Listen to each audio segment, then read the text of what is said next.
സിദ്ധാർത്ഥമാരുണ്ടാകരുത് എന്ന് നമ്മളെല്ലാവരും ആഗ്രഹിച്ചതാണ്.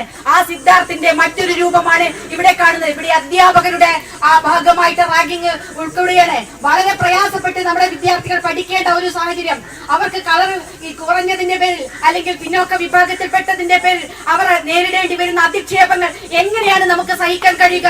എങ്ങനെയാണ് നിങ്ങൾ ഇത്ര പുരോഗമനവാദികളായി പുരോഗമന കേരളമെന്ന് നമ്പർ 1 കേരളമെന്ന് അവകാശപ്പെടുന്ന ഒരു നാട്ടിലേക്ക് നിങ്ങൾ എങ്ങനെ എത്തപ്പെട്ടു?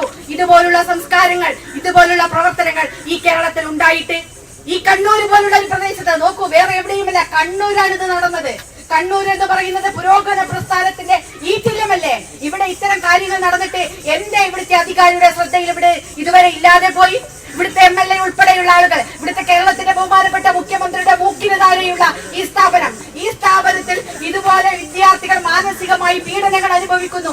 അവരെ പല വിധത്തിൽ വിവേചനങ്ങൾ നേരിടുന്നു, അവരെ പല വിധത്തിൽ പ്രയാസങ്ങൾ അനുഭവിക്കുന്നു എന്ന കാര്യം വളരെ കൃത്യമായി അറിഞ്ഞിട്ടും എന്തു നടപടിയാണ് ഉണ്ടായത് എന്ന ചോദ്യമാണ് ഈ പൊതുസമൂഹം ചോദിക്കുന്നത്. അതിനാണ് ഉത്തരം ഉണ്ടാകേണ്ടത്.